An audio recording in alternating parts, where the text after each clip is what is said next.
Hello everyone, welcome back to the channel. So हमने NIFT का revision first part भी एक हमने किया था अभी एक दो दिन पहले। अगर आपने वो नहीं देखा है तो प्लीज़ आप वो देख लीजिएगा, वो इम्पॉर्टेंट है एग्ज़ाम पर्सपेक्टिव से।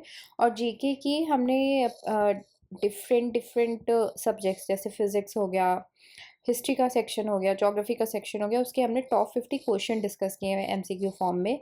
अगर आपने ये भी नहीं देखा है तो ये भी प्लीज़ देख लीजिए, आपके एग्ज़ाम पर्सपेक्टिव से इम्पॉर्टेंट है ये।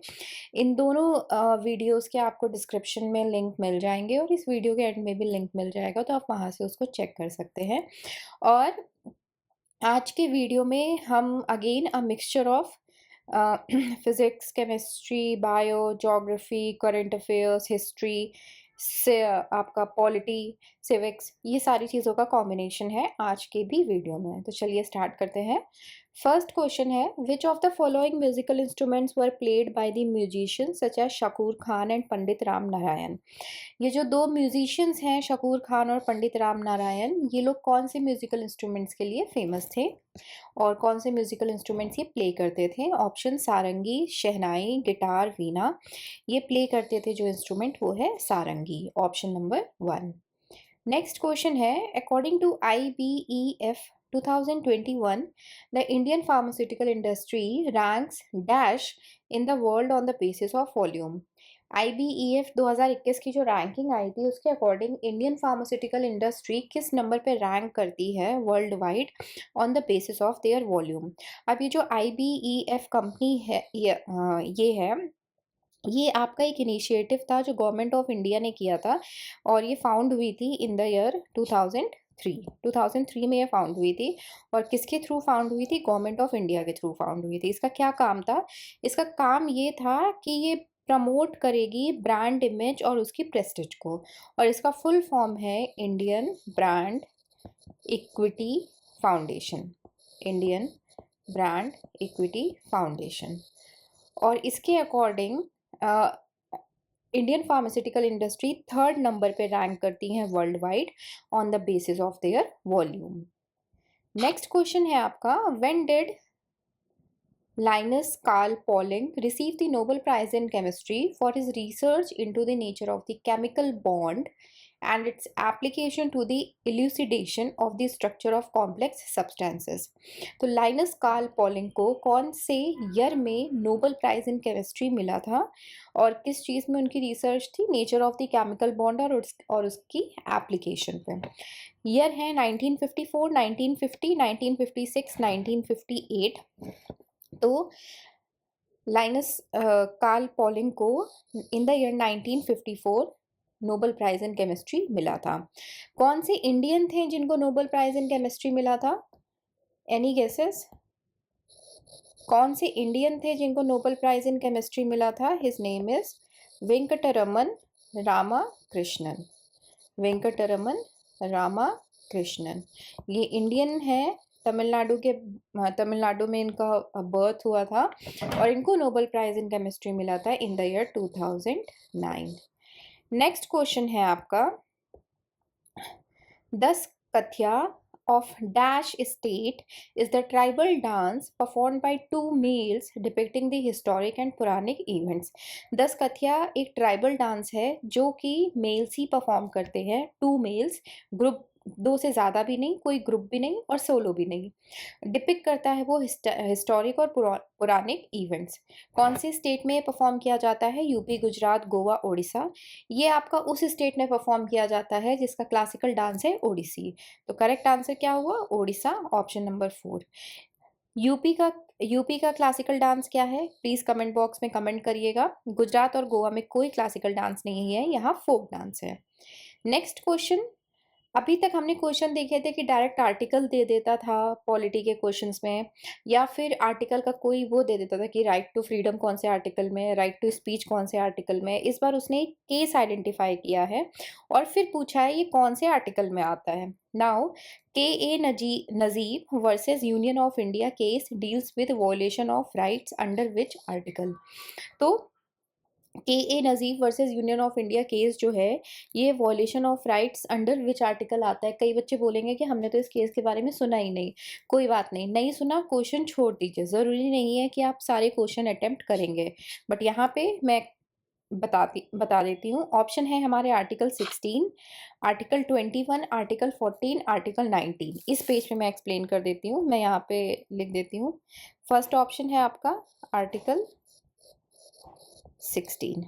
इसका जो करेक्ट आंसर है के ए नज़ीब वर्सेस यूनियन ऑफ इंडिया, ये जो केस था ये आपका अंडर आर्टिकल 21 डील हुआ था। और आर्टिकल 21 क्या बात करता है? Right to protect the life and personal liberty of every person. Right to protect the life and personal liberty of every person. ठीक है, तो इसका करेक्ट आंसर था आर्टिकल 21। मैं फिर से रीड कर देती हूँ। K A Nazeer versus Union of India case deals with violation of rights. इस केस ने किसकी कौन से वॉयलेशन ऑफ राइट्स की थी? किस आर्टिकल के अंडर? आर्टिकल 21 के अंडर, जो कि बात करता है right to protect life and personal liberty. बार बार इसलिए रिपीट कर रही हूँ ताकि रट जाए। आर्टिकल 16 क्या बात करता है? बहुत बेसिक सा चीज़ है। आर्टिकल 16 बात करता है कि डिस्क्रिमिनेशन आपका religion, race, caste, sex, place of birth, इन सब चीज़ों पे नहीं होना चाहिए। फिर आर्टिकल 14 किस चीज़ पे बात करता है? आर्टिकल 14 बोलता है everyone is equal in eyes of law. Everyone is equal in eyes of law. Caste, colour, creed, place of birth, इन सब पे कोई डिफ्रेंसिएशन नहीं करना चाहिए। और regardless of all these things everyone is equal in eyes of law.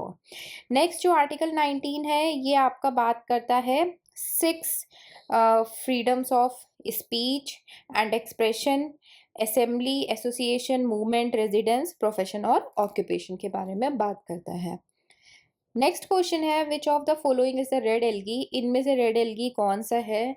रोडोफाइसे, क्लोरोफाइसे, लिवरवोर्ट,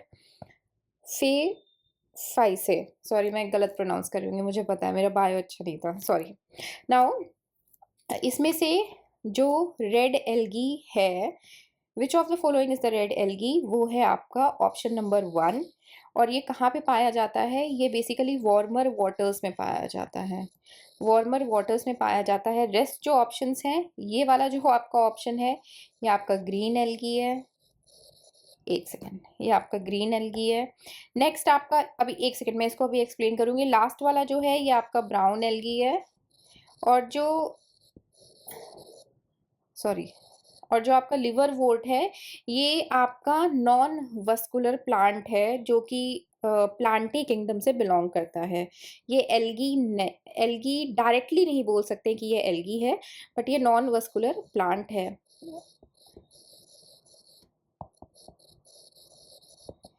next question है what will be the atomic number of an element x which is placed in period 2 and group 17। Atomic number element x का क्या होगा जो कि place है period 2 और group 17 में? Option है 8, 7, 10, 9। तो जो एटॉमिक नंबर होगा एक्स का, वो होगा option number 4 which is 9। Rest options हम डिस्कस कर लेते हैं एक बार। जो 8 है, ये एटॉमिक नंबर किसका है? 8 आपका एटॉमिक नंबर होता है ऑक्सीजन का, जो कि किस में प्लेस होता है? पीरियड 2 एंड ग्रुप 16 में। नेक्स्ट 7, ये एटॉमिक नंबर किसका होता है? ये एटॉमिक नंबर होता है नाइट्रोजन का, जो कि प्लेस होता है पीरियड 2 में ही, पर ग्रुप चेंज हो जाएगा। ग्रुप कौन सा है? ग्रुप है 15।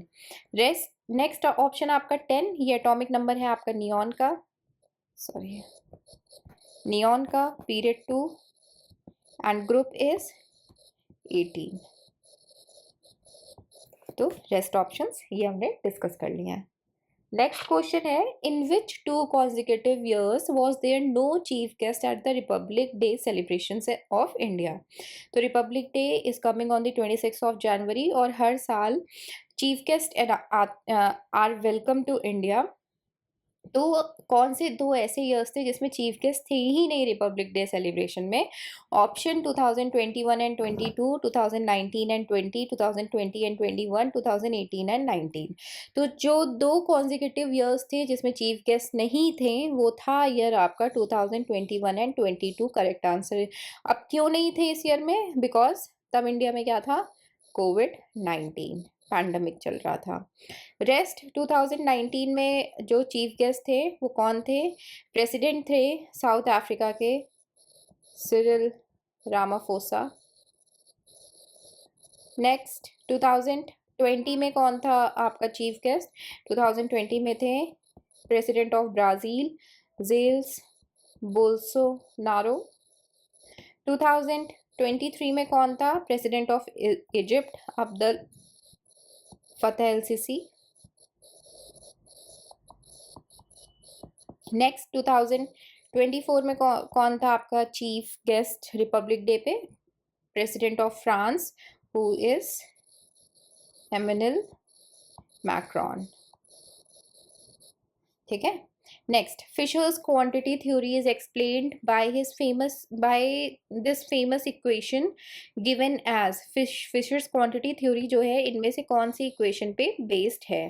तो ये जो फिशर क्वांटिटी थ्योरी थी ये रिलेशन शो करती थी between money supply, velocity of money, price level and it's output. ठीक है।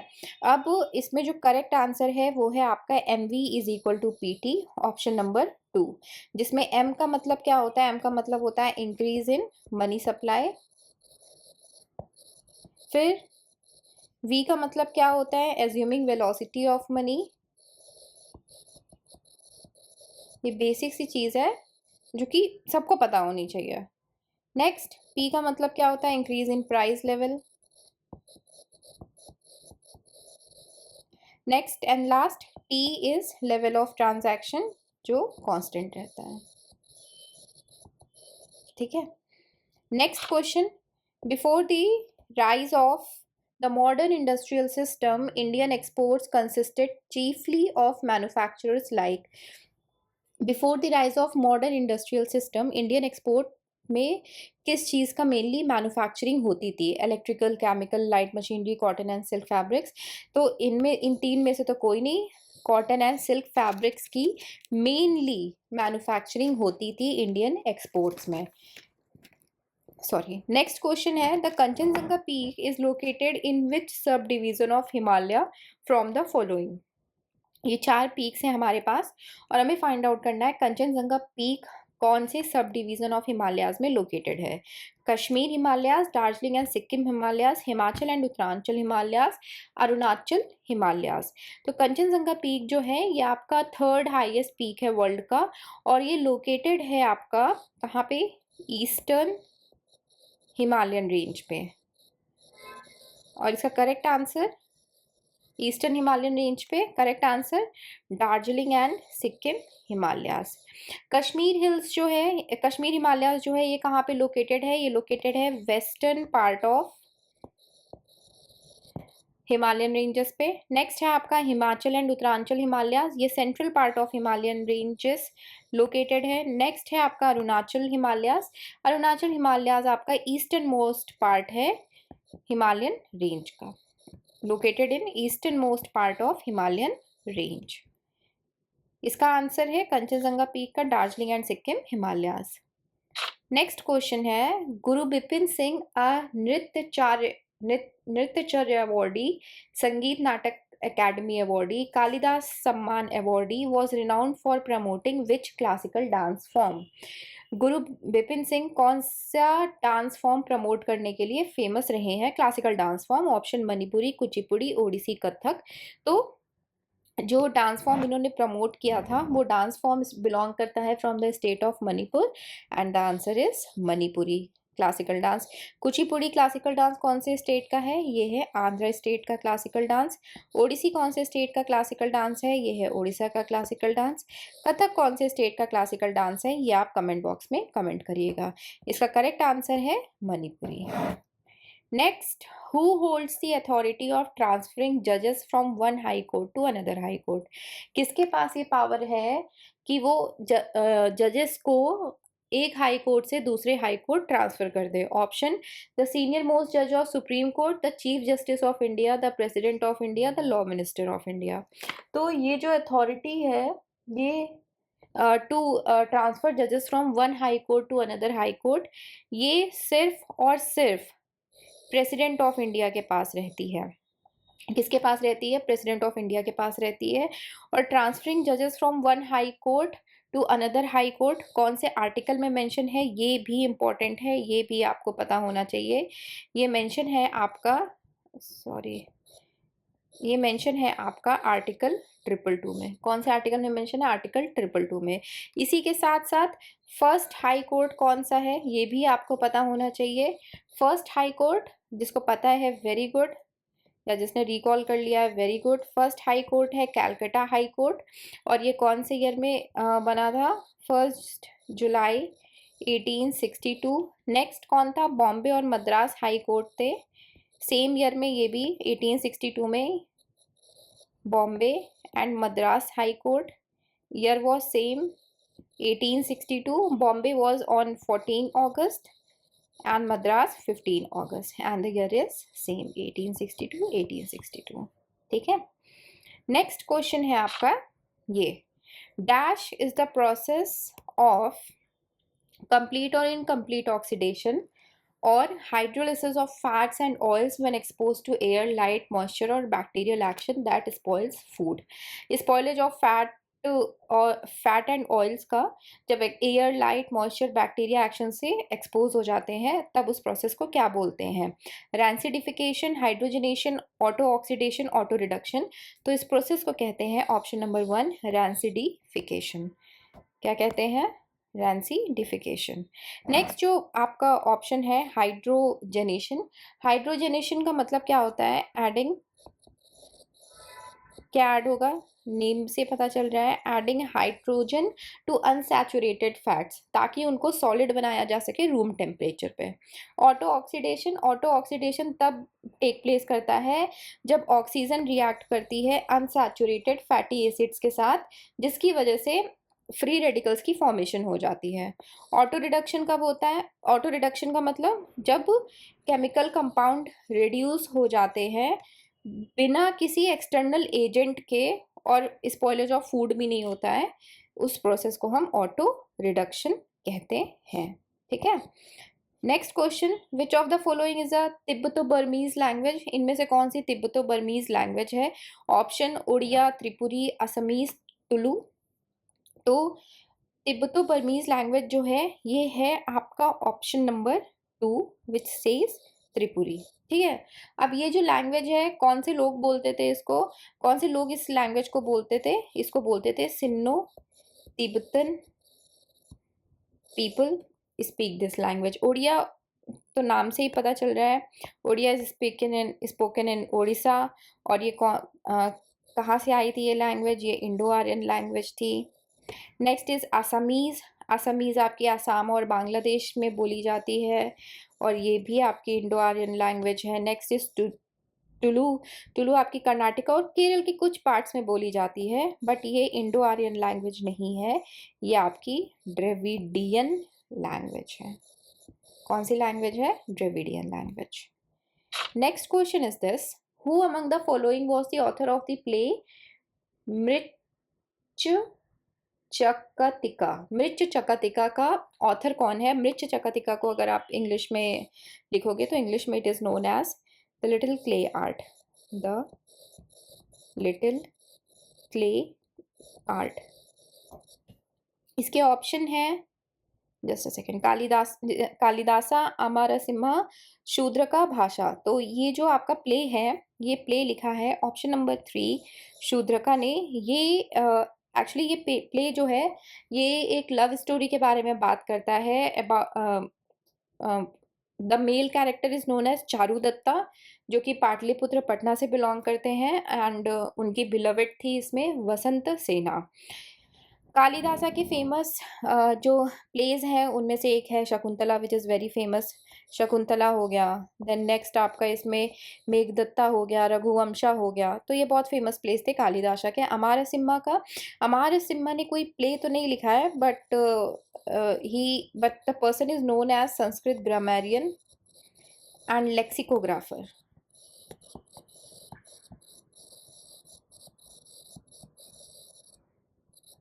Sorry next is Bhasa. Bhasa इनका एक प्ले है जिसका नाम है स्वप्न वश्वदत्तम। ये बहुत फेमस प्ले है इनका। Next, select the false statement from the given options. इसमें से मुझे फॉल्स स्टेटमेंट सेलेक्ट करना है इन ऑप्शंस में से। पहला है Baikal rocks are formed from the dissolved materials that precipitate from the solution. ठीक है।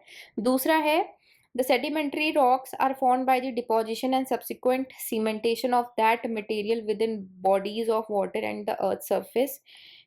Next, metamorphic rocks may be formed simply by being deep beneath the earth's surface, subjected to high temperature and great pressure of rock layers above it. और last है igneous rock is formed through the cooling and solidification of magma और lava. अब इसमें हम reverse option number D से start करते हैं। Igneous rock तो कूलिंग और सॉलिडिफिकेशन ऑफ मैग्मा और लावा से ही फॉर्म होते हैं, तो ये तो करेक्ट है, तो ये तो फॉल्स हो नहीं सकता। दूसरा, मेटामॉर्फिक रॉक्स जो है ये deep beneath the earth surface form होते हैं जब हाई टेम्परेचर और great pressure of the rock layers होता है, ये भी सही है, फॉल्स नहीं है। नेक्स्ट, सेडिमेंट्री रॉक्स फॉर्म होते हैं डिपोजिशन और subsequent of cementation of material with in bodies of water. ये भी स्टेटमेंट ट्रू है, ये गलत नहीं है, हमें फॉल्स स्टेटमेंट फाइंड करना है। बैकल रॉक्स जो होते हैं ये फॉर्म होते हैं सॉलिडिफिकेशन ऑफ मैग्मा से और नॉट फ्रॉम डिजॉल्व्ड मटेरियल्स, तो ये गलत है। यहाँ पे लिखा है कि they are formed from the dissolved materials, ये फॉर्म होते हैं सॉलिडिफिकेशन ऑफ मैग्मा से, डिजॉल्व्ड मटेरियल से फॉर्म नहीं होते हैं। तो आपका करेक्ट आंसर है ऑप्शन नंबर 1। नेक्स्ट क्वेश्चन है आपका, Pathans in northwest India organized the Society of Khudai Khidmatgars, popularly known as Red Shirt, under whose leadership? जो नॉर्थ वेस्ट इंडिया में पठान्स थे उन्होंने एक सोसाइटी बनाई थी जिसका नाम था खुदाई खिदमतगर्स और पॉपुलरली उसको रेड शर्ट बोला जाता था। और ये सोसाइटी किसके लीडरशिप के अंडर बनी थी? Option, Mohammad Ali, M.A. अंसारी, खान अब्दुल गफ्फार खान, हसरत मुहानी। तो ये सोसाइटी जो है आपकी ये खान अब्दुल गफ्फार खान के गाइडेंस में बनी थी। Option number 3। इनका निक नेम या फिर इनको बच्चा खान भी बुलाया जाता था। बादशाह खान, शायद बादशाह होगा, ये मैं गलत पढ़ रही हूँ, हाँ शायद बादशाह हो सकता है। बादशाह खान भी बुलाया जाता था और इन्होंने एक मूवमेंट फाइंड किया था जिसको बोला जाता था नॉन वॉयलेंट मूवमेंट खुदाई। उसी के साथ नॉन वॉयलेंट, ये जो मूवमेंट है, सॉरी, नॉन वॉयलेंट मूवमेंट खुदाई खिदमतगर्स, इन्होंने ये फाइंड किया था। कौन से ईयर में फाइंड हुआ था? इन द ईयर 1929 ये फाउंड हुआ था। और क्या एम था इस मूवमेंट का? कि सोशल रिफॉर्म्स को प्रमोट करना है और पॉलिटिकल फ्रीडम, ये इन्होंने एम था खान अब्दुल गफ्फार खान का। इसी के साथ साथ एक बार क्वेश्चन आया था that who is known as Frontier Gandhi, तो he is the only person who is known as Frontier Gandhi, Khan Abdul Ghaffar Khan. He is known as Frontier Gandhi for his commitment towards the non violence, और इनका जो हिंदू मुस्लिम यूनिटी के towards जो work था उसके लिए भी इनको फ्रंटियर गांधी बोला गया था। नेक्स्ट, इसमें जो आपका फर्स्ट ऑप्शन है मोहम्मद अली, ये लीडर थे इंडियन नेशनल कांग्रेस के और सपोर्टर भी थे खिलाफत मूवमेंट के। नेक्स्ट ऑप्शन जो है आपका M.A. अंसारी, मोहम्मद अंसारी, ये मुस्लिम स्कॉलर थे और ये भी लीडर थे खिलाफत मूवमेंट में। नेक्स्ट आपके जो लास्ट ऑप्शन है हसरत मुहानी, ये पोएट और पॉलिटिकल एक्टिविस्ट थे, again from Indian national Congress को सपोर्ट कर रहे थे और कम्युनिस्ट पार्टी ऑफ इंडिया को सपोर्ट कर रहे थे। एक क्विक रीकैप, खिलाफत मूवमेंट क्या है? खिलाफत मूवमेंट जो है ये पॉलिटिकल कैंपेन था जो इंडियंस ने स्टार्ट किया था टू मुस्लिम्स, और कौन से ईयर में ये हुआ था? 1919 से 1922। नेक्स्ट क्वेश्चन है, in which of the following states और union territories were the 36th national games held? किस स्टेट या फिर यूनियन टेरिटरी में 36 नेशनल गेम्स हुए थे? राजस्थान, न्यू दिल्ली, गुजरात, केरल। तो 36 नेशनल गेम्स जो थे इनका थीम क्या था? इनका थीम था सेलिब्रेटिंग यूनिटी थ्रू स्पोर्ट्स, और ये अहमदाबाद में हुए थे, अहमदाबाद में कंडक्ट हुए थे। And the correct answer is Gujarat, option number 3 Gujarat. First national games of India कहाँ पे हुए थे? First event national games of India का कहाँ हुआ था? लाहौर में हुआ था। ये first event national games of India का लाहौर में हुआ था in the year 1924। Next question है आपका, which of the following was established in Bombay in 1875? इनमें से कौन सा समाज या मूवमेंट बॉम्बे में 1875 में स्टैब्लिश हुआ था? सत्य शोधक समाज, अलीगढ़ मूवमेंट, ब्रह्म समाज, आर्य समाज। तो आर्य समाज आपका स्टैब्लिश हुआ था बॉम्बे में इन 1875। और किसने फाउंड किया था इसको, ये भी पता होना चाहिए, स्वामी दयानंद सरस्वती। स्वामी दयानंद सरस्वती ने फाउंड किया था इसको। और इसने क्या प्रमोट किया था? इस आर्य समाज वाले मूवमेंट ने वेदास को प्रमोट किया था।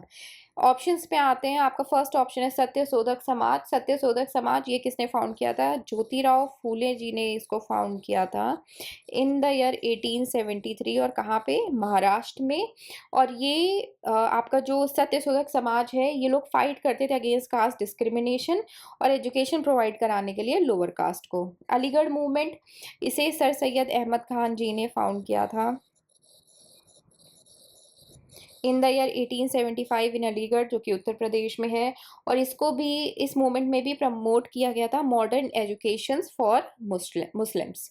ब्रह्म समाज, इसे राजा राम मोहन रॉय ने फाउंड किया था इन द ईयर 1828। कहाँ पे? कोलकाता में।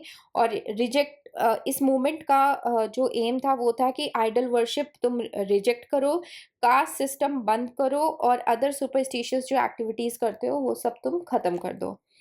Next question, which of the following options conveys the meaning of the word Republic in the Indian constitution? इनमें से कौन सा ऑप्शन रिपब्लिक इंडियन कॉन्स्टिट्यूशन को, रिपब्लिक वर्ड को इंडियन कॉन्स्टिट्यूशन में डिफाइन करता है या उसका मतलब बताता है? Option, elected head, nominated head, subordinate head, hereditary head. तो रिपब्लिक जो है ये वर्ड आपका बेसिकली प्रेसिडेंट के लिए यूज होता है, बिकॉज रिपब्लिक जो है ये फॉर्म ऑफ एक गवर्नमेंट होती है जिसमें हेड ऑफ स्टेट इलेक्ट किया जाता है सिटीजन्स के थ्रू। तो इसमें जो आपका करेक्ट आंसर है वो है option number 1, elected head. Option number 1, elected head means Republic in the Indian constitution. He is the head of the state, monarch भी बोला जाता है। नॉमिनेटेड हेड कौन होता है? नॉमिनेटेड हेड वो पर्सन होता है जो कि प्रेसिडेंट ऑफ इंडिया या फिर मोनार्क अपॉइंट करता है। Subordinate head, position lower than head, उसे सबऑर्डिनेट हेड बोलते हैं। जैसे प्रिंसिपल हेड हो गया तो वाइस प्रिंसिपल सबऑर्डिनेट हेड हो गया, ऐसा। हेरिडेटरी हेड, मोनार्क या फिर पर्सन जो इनहेरिट करता है position of head of state को, उसे हेरिडेटरी हेड बोला जाता है। इसका करेक्ट आंसर है आपका इलेक्टेड हेड। नेक्स्ट क्वेश्चन है आपका, who among the following was defeated in the battle of Chanderi in 1528? Battle of Chanderi जो 1528 में हुई थी उसमें डिफीट कौन हुआ था? अब ये जो बैटल ऑफ चंदेरी है ये लड़ी गई थी 20 जनवरी 1958 को। 58 मुझे हिंदी में नहीं आता है इसलिए मैंने छोड़ दिया। 28 जनवरी 1958 को ये बैटल ऑफ चंदेरी फॉट हुई थी बिटवीन मुगल फोर्सेस, जो कि मुगल फोर्स थी बाबर की, और जो यहाँ पे एक ऑप्शन है आपकी मेदिनी राय, ये राजपूत रूलर थी, मालवा की ये रूलर थी। बाबर और मेदिनी राय की पूरी लड़ाई हुई थी ये, जिसको बैटल ऑफ चंदेरी बोला गया था, जिसमें मेदिनी राय हार गई थी। और who was defeated in the battle, हाँ मेदिनी राय इसका करेक्ट आंसर है। Medini Rai was defeated in this battle. और बाबर पे आते हैं अब। बाबर के important pointers, Babur was the founder of which empire? Babur was the founder of Mughal empire in India. कौन से ईयर से कौन से ईयर तक? 1526 से 1530 तक। Sher Shah Suri, ruler of the Sur dynasty, and इन्होंने हुमायूं को डिफीट किया था जो कि बेटे थे बाबर के, और इस्टेब्लिश किया था सुर empire.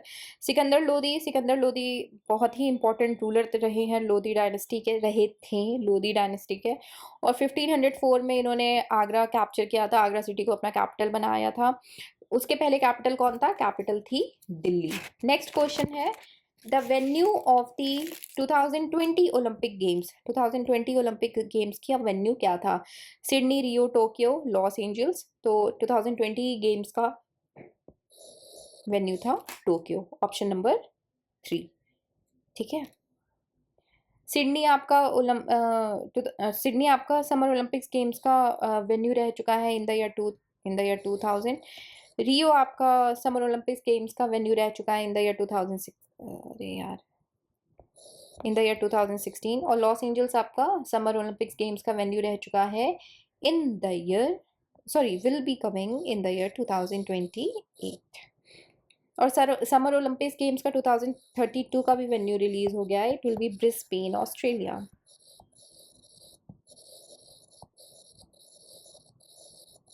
Next question, when was the International Day of the Girl Child 2021 celebrated? International Day of the Girl Child 2021 celebrate कब किया गया? 14 अक्टूबर, 12 अक्टूबर, 13 अक्टूबर, 11 अक्टूबर। ये सेलिब्रेट हुआ था 11th of October, option number 4th। Next question है and the last for today for this series, for this particular video, in January 2022 which state government has extended its integrated initiative for the empowerment of persons with disabilities, PWDs, the Bhima Bhoi Bhinnakshama Samarthya Abhiyan BBSA for the next 5 years? किस state government ने PWDs के लिए BBSA Abhiyan launch किया है for the next 5 years? Odisha, Manipur, Jharkhand, West Bengal. तो ये उस state ने लॉन्च किया है जिसका क्लासिकल डांस है ओडिसी। करेक्ट गेस, ये है आपका Odisha, option number 1, sorry, option number 1। तो ये थी हमारी रिवीजन सीरीज का पार्ट 1 नहीं देखा है तो प्लीज़ आप देख लीजिएगा, it's important for your entrance exam. And history और बाकी वीडियोस आते रहेंगे चैनल पे, तो प्लीज़ चैनल को लाइक, शेयर और सब्सक्राइब कर दीजिएगा। Thank you so much for watching this video. Have a great day ahead. Thank you so much.